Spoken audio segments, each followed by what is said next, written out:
A very good morning to all our dear audience. It's a pleasure to have Dr. Ivan Misner here with us. Just to give you a little bit about Dr. Ivan Misner, he is the founder and chief visionary officer of BNi, which is the world's largest business networking organization, which was founded in 1985 and currently has over 10,900 chapters around 76 countries in the world. Currently, last year alone, BNi has done around $20.4 billion in sales, which is a huge and a staggering number. So I'd like to welcome you, Dr. Ivan, here, and it's an absolute pleasure to have you with us. What do you think about INC this year? How excited are you? I'm always excited to come to India. It's always amazing. It's probably one of my favorite countries to visit. The members here are sponges for knowledge. Lifelong learning as one of our core values. Whenever I think of lifelong learning, I think of the members in India. It's absolutely incredible. That's amazing. That's amazing. So we all understand, we all look up to you as an inspiring figure. But what is it that you generally do, which people do not know, which makes you the person you are today? When I'm not traveling, I do travel a great deal. I've got 2.4 million miles, air miles on just one airline. Wow. So I've traveled most of my life, but when I'm home, it's pretty routine. I get up around 7 or 7:30. I work out. I then meditate. I have a steam shower where I do contemplative meditation and have a breakfast. And I'm in the office, usually doing some email while breakfast is being made. And then I'm in the office before 9 o'clock. Today, it's different today than it was 10 years ago, where, 10 years ago I was King Arthur leading the charge and building the business. Absolutely. Today I'm more Colonel Sanders, doing interviews like this. Correct. And speaking. So my day mostly is doing interviews on the media. I do about 200 interviews a year. And then I write and I do a lot of videos for regions. Mm-hmm. That's what I get to do. I think an entrepreneur is either working in their flame mm-hmm. or working in their wax. Mm-hmm. When they're working in their flame, they're on fire, they're excited, they love what they're doing. You can hear it in their voice, you can see it in the way they behave. And when they're working in their wax, it just takes all their energy away. Mm-hmm. You can hear that in their voice, and you can see that in the way they behave. I really have gotten to the point in my career where I'm working almost entirely in my flame, doing the things I love, just like this. Excellent. This is exactly what I love. Absolutely inspiring. So what moment in your entire career would define resilience to you? I've been doing this 38 years, so how much time do we have? But there's so many times where I was at a nexus point in the business where it could go one direction or another. Starting in the first year, I had some challenges, and had I not navigated those challenges in the right direction, the company might not be what it is today. I think if I had to point to one, it would be the rollout of BNi Connect. Back in 2010, 2011, it was a disaster. An utter and complete disaster. Yeah, it was. And people were ready to draw and quarter me in the courtyard. They were not happy with me. And so I realized that many years ago that if you have a challenge and you think that challenge that you caused, part of that challenge, the challenge that you need to take responsibility for it. So I stood in front of a group and I took responsibility for the mistakes that were made, and I asked everyone to tell me what they hated about BNi Connect, and then I would write it on a flip chart. And I said, we'll take no breaks. We're gonna just work through until you get everything out. I wanna hear everything you don't like. And we went 3 hours. 3 hours of them doing body blows. No. We hate this, we hate that, and I'm writing it all on flip charts. I wallpapered a room 4 times the size of the room we're sitting in with flip chart paper, or all the things that they didn't like. And I realized when I went into there that day would either be the best day of my professional career or the worst day of my professional career. And when they were all done, they were so tired of yelling at me and complaining to me that they were open to listening. because I had a plan when I went in there, but I knew if I just opened with my plan, they needed to vent. And they vented for 3 hours. And then, I told them what my plan was. And the plan that I had was that I would create a form of co-creation, which I have a book coming out later this year on co-creation called The Third Paradigm. And that they would help triage this list of, it was almost 600 items. They would triage it, and I would give them the responsibility and the authority to pick the things that needed to be done. I had to give them a budget, but they would pick it. I would not. I would stay out of the decision making and let them have the decision making. And that calmed them down. And, and then I made buttons. And we handed out buttons. Okay. And the buttons said Egbok. Okay. E-G-B-O-K. And they were like, what are these? And I said, everything's gonna be okay. Everything's gonna be okay. We're gonna get through this. You've helped create the challenges, you've seen the challenges, you're gonna now help me create the solution, and it'll be a co-creative process, and everything's gonna be okay, everyone. We'll get through this. Absolutely okay, and today BNi Connect is one of the best networking apps in the world as well. Well, it's good, and can you imagine 11, 12 years ago, everything was done by paper. It's all done by paper. And so, it's just a massive change. And that was probably the single biggest challenge that I've had in my career.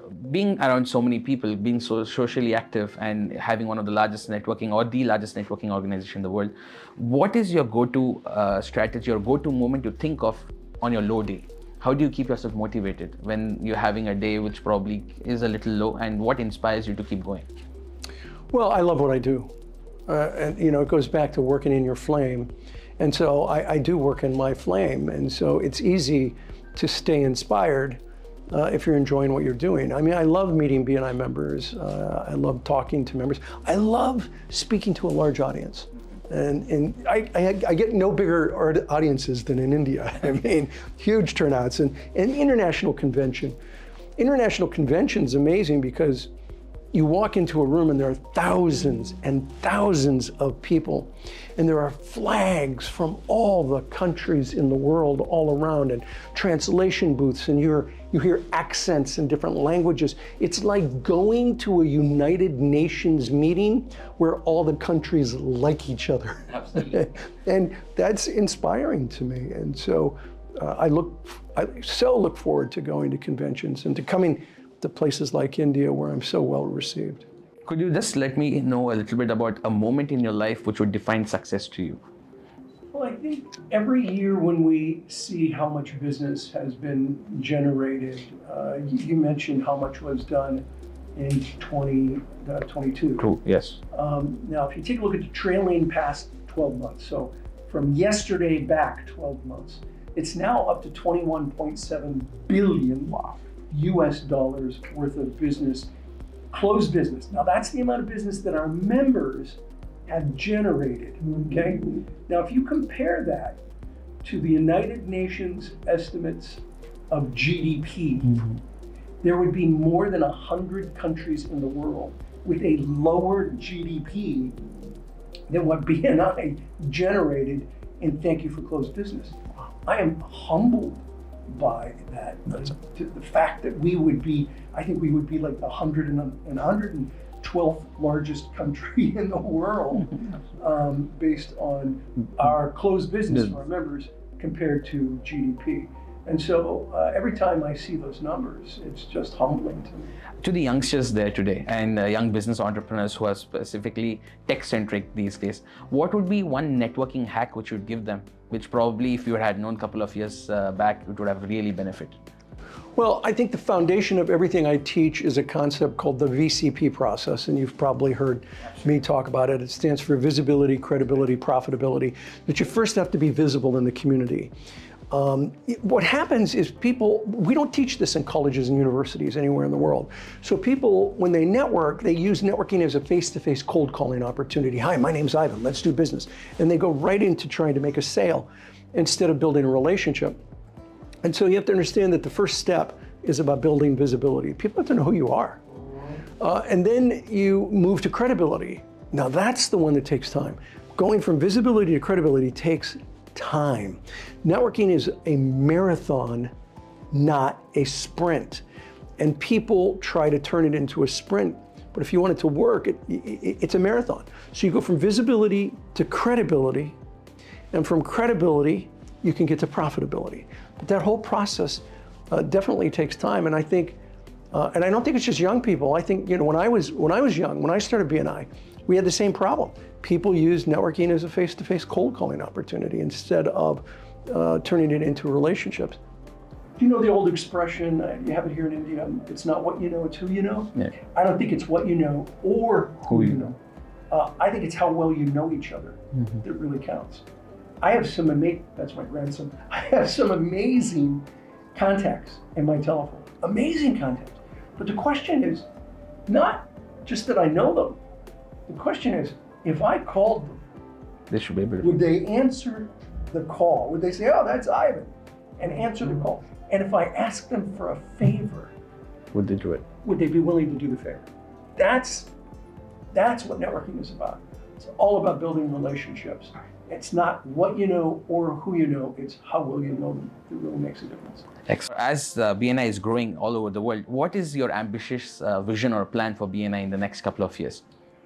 Well, I don't know about the next couple of years, but certainly within the next 10 to 15 years, I'd like to see us have millions of members, not hundreds of thousands. As of today, I get a daily report. As of today, we have 305,947 members. So we have hundreds of thousands of members, but I want to see millions of members. And the reason for that is that we make a bigger difference in local communities. $21.7 billion in closed business for our members. I want to do $100 billion in closed business for our members.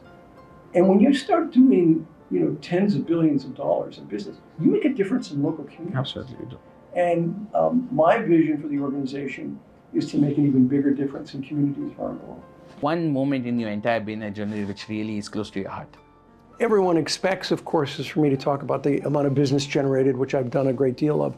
But what's amazed me is the ancillary effects, the ancillary benefits of BNi, one of which is the ability that people have developed to speak extemporaneously. With the practice of going to a BNi meeting, they feel more comfortable to stand up and talk to groups of people. And I think the thing that really hit my heart was a story I heard years ago about a BNi member who is, he and his wife were trying to adopt two fraternal twins, brothers, in Kazakhstan. This is many years ago. And the whole process took a year to get them out of an orphanage and bring them to the United States. And it turns out that one of the brothers had a heart condition and wouldn't make it. It was another 6 months. They started the process. It wouldn't make it another 6 months. And so he flew, the member flew, and he said he was petrified to stand and speak at a BNi meeting. He would just take a fraction of his time every week because he was so afraid to stand up and speak. But over time, he became more and more comfortable speaking at a BNi meeting. And so he went to Kazakhstan and he had a hearing with the judge, and he asked the attorney if he could speak, and the attorney said, no, that's not, I have to speak on your behalf. And he said, no, I want to speak to the judge. And so the attorney asked, and the judge said yes. And he said he stood up in a foreign country, and they had to have a translator. And just a year earlier, he couldn't stand up in front of friends and talk. And he stood in front of a judge, and he told the judge, he started with his weekly presentation. He said, "This is who I am. This is what I do, and I can pay for this young boy's heart surgery." And it really rests in your hands, Judge.